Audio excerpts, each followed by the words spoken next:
اسی محنت کا نتیجہ ہے کہ آپ کے سامنے ان بچوں نے تقریریں کی، ان بچوں نے آپ کے سامنے قرآن کریم کی تلاوت کی، انہوں نے آپ کے سامنے حمد پیش کی، انہوں نے آپ کے سامنے اور دیگر چیزیں پیش کی، اور آپ کے سامنے ہو سکتا ہے ابھی بھی کچھ اور بچوں کے پروگرام ہونے ہوں۔ ماشاءاللہ یہ ماؤں کی بھی محنتیں ہیں، اور یہ اساتذہ کی بھی محنتیں ہیں، اور یہ بچوں کی بھی محنتیں ہیں۔ میری دل سے دعا ہے کہ اللہ تعالیٰ ان بچوں کو آسمان علم پر آفتاب اور مہتاب بنا کر چمکائے، اور اللہ تعالیٰ ان بچوں کو اور زیادہ ترقیات سے نوازے۔ اور میں نے بتایا کہ اس مدرسے کا فیض ماشاءاللہ بہت دور دور تک پھیل رہا ہے، بہت دور دور تک عام ہو رہا ہے، اور یہاں اگر قرب و جوار میں بچے حافظ قرآن ہیں، بڑوت کے بچوں کا بھی ابھی میں نے امتحان لیا، سکھا کے بچے اور دور دراز کے بھی بچے، پانی پت کے، ان کا میں نے امتحان لیا۔ امتحان لے کر معلوم ہوا کہ یہاں الحمدللہ یہ طلبہ نہیں اساتذہ تیار کیے جا رہے ہیں، یہاں یہ طلبہ نہیں بلکہ فن نحو اور فن صرف کے امام تیار کیے جا رہے ہیں۔ اور ایک بچہ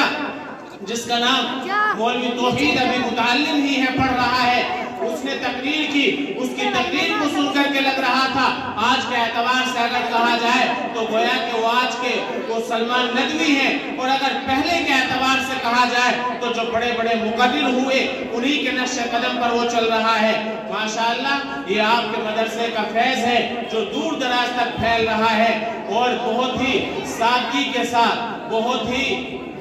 تنہائی یکسوئی کے ساتھ ماشاءاللہ یہاں پر کام ہو رہا ہے، اور وہ کام جب ہو جاتا ہے تب پتہ چلتا ہے۔ مجھے تو ان باتوں کا اس لیے پتا ہے کہ میں یہاں امتحان کے لیے کبھی کسی اور مقصد سے آتا رہتا ہوں، بچوں کو دیکھتا رہتا ہوں۔ میری دل سے دعا ہے کہ اللہ تعالیٰ آپ کی محنتوں کو قبول فرمائے، اور اسی کے ساتھ ساتھ ایک بات اور عرض کر دوں کہ جس طرح آپ اپنے بچوں کو یہاں پر بھیجتے ہیں اور آپ کے بچے یہاں پر پڑھتے ہیں، تو آپ کو یہاں کی ضرورتوں کا بھی خیال کرنا چاہیے۔ جس طرح کوئی آدمی جب اپنا گھر بناتا ہے تو کبھی موقع ہوتا ہے تو دیواریں کھڑی کر دیتا ہے، کبھی موقع ہوتا ہے تو پلاسٹر کروا لیتا ہے، کبھی موقع ہوتا ہے تو ونڈو کھڑکی دروازے لگوا لیتا ہے۔ اسی طرح یہاں پر بھی آپ کے بچے جو پڑھ رہے ہیں اور یہاں پر ماشاءاللہ تعمیری کام چل رہا ہے، تو آپ کو بھی چاہیے، ماؤں بہنوں کو بھی چاہیے کہ وہ کوئی دروازے لگوائے، کوئی کھڑکی لگوائے، کوئی لائٹ لگوائے، کوئی پنکھے لگوائے، کیونکہ آپ کی بچیوں کو جو یہاں پر تعلیم دی جا رہی ہے، آپ اپنی بچیوں کو شادی کے موقع پر بہت سارا سامان دیتی ہیں، فرنیچر کا اور نہ جانے کیا کیا سامان دیتی ہیں، لیکن آپ کے بچوں کو جو یہاں سے تعلیم کا زیور دے کر کے بھیجا جا رہا ہے، وہ آپ کی بچیوں کے دنیا میں بھی کام آئے گا اور آخرت میں بھی کام آئے گا، اور وہ ہر وقت اور ہر جگہ کام آئے گا۔ اس لیے آپ اپنے بچوں کے اعتبار سے بھی اس مدرسے پر توجہ دیں، اپنے تعاون کے اعتبار سے بھی اس مدرسے پر توجہ دیں، اور آپ اس مدرسے میں جو بچے پڑھ رہے ہیں ان کے لیے دعائیں بھی کریں، اور یہاں کے جو ذمہ دار اور بالخصوص مشفق الامت حضرت مولانا محمد اسرائیل صاحب، ان سب کے لیے آپ دعائیں کریں۔ اللہ تعالیٰ حضرت والا کا سایہ ہمارے سروں پر دائر قائم و دائم فرمائے، اللہ تعالیٰ عافیت کے ساتھ حضرت کے سایہ کو دراز فرمائے۔ اللہ تعالیٰ اس مدرسے میں جو بھی لوگ تعاون کرنے والے ہیں، یہاں کی خدمت کرنے والے ہیں، سب کو خوب خوب جزائے خیر عطا فرمائے۔ اللہ تعالیٰ یہاں اساتذہ طلبہ سب کو کامیابی اور کامرانی سے سرفراز فرمائے۔ وآخر دعوانا الحمدللہ رب العالمین۔ ماشاءاللہ حضرت نے بہت ہی اچھے انداز میں اور یہ سمجھ لیجئے کہ اس انداز سے تقریر کی ہے کہ سب نے توجہ سے سنی ہے، اور باعزید بستانی رحمت اللہ علیہ کا جو قصہ سنایا ہے، جو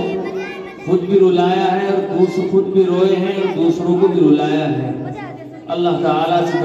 درخواست ہے کہ اللہ تعالیٰ حضرت والا کو دنیا اور آخرت میں کامیابی نصیب فرمائے، اور اللہ تعالیٰ حضرت کا فیض دنیا میں